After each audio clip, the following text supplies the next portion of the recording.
ভালো আছেন। তেঁতুল গাছে তেঁতুল একবার ভিডিও আপনাদেরকে দেখিয়েছিলাম, তখন তেঁতুল ছিল ছোট এবং কাঁচা। আমার এই ক্ষুদ্র গাছ, এই গাছটা আমরা কেউ লাগাইনি, এমনি এমনি গাছটা হয়েছে। আজকে সে তেঁতুল পারবো, তেঁতুল পেকেছে, তেঁতুল পারবো। আসুন একসাথে তেঁতুল পারি সবাই। এই তেঁতুল গাছে আমি উঠছি মই বেয়ে। এটা মূল বাড়ির সামনে একটা একতলা বিল্ডিং এর ছাদ থেকে এটা পারতে হবে। ওষুধের দোকানের ছাদ থেকে পারবো।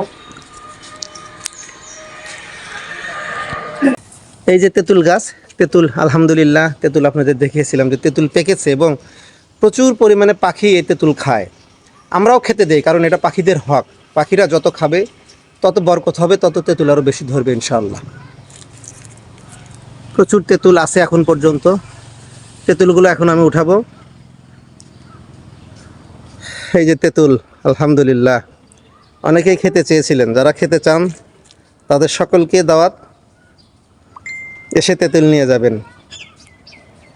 ছোটো বোন স্বর্ণ এখন ব্যাগ নিয়ে আসছে, ও ব্যাগ আনলে এরপর আমি এগুলা উঠানো শুরু করব। এই তেঁতুল ওঠানো শুরু করলাম, একটা একটা করে তেঁতুল উঠাবো। তেঁতুলগুলো পেকে অতিরিক্ত পেকে গেছে, পাকতে পাকতে পাকাটা অতিরিক্ত হয়ে গেছে। তেঁতুল তো ভিতরেই শুকিয়ে গেছে, এত পাকা পেকেছে। আরও কয়েকদিন আগে পারা উচিত ছিল, যাই হোক বুঝতে পারিনি, প্রথম একটু ভুল হয়ে গেল। তেঁতুলগুলো পেকে একবারে শুকনা খড়খড়া হয়ে গেছে, মানে এর মধ্যে আর মানে তেঁতুলের অবস্থাও খারাপ হয়ে গেছে। যা হোক, তবুও তেঁতুল, গাছের তেঁতুল একবারই অর্গানিক। ছোট বড় মিলিয়ে অনেক তেঁতুলই ধরেছে এবং আলহামদুলিল্লাহ তেঁতুলগুলোকে বেশি শুকিয়ে গেছে। যা হোক, তেঁতুল এতটাই পেকেছে যে তেঁতুলের মধ্যে আর তেঁতুল বলতে কিছু নাই, তেঁতুল গাছেই শুকিয়ে গেছে। অথচ কে নাকি বলেছে যে তেঁতুল এখনও পারার টাইম হয়নি। আমি বললাম যে পারার টাইম হয়নি সেটা তো পরের কথা, তেঁতুলই তো নেই। তেঁতুল যেগুলো আছে পেকে পেকে এতটাই শুকিয়েছে যে ভিতরে তেঁতুলের আর কোনো অস্তিত্ব নেই।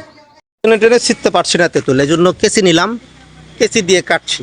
এই কেঁচি দিয়ে এভাবে কাটছি, কেঁচি দিয়ে কাটছি যাতে তেঁতুলটা পারা সহজ হয়, নাহলে টানতে গেলে তেঁতুলটা ছিঁড়ে আসতেছে, এই জন্য কেঁচি দিয়ে কাটলাম।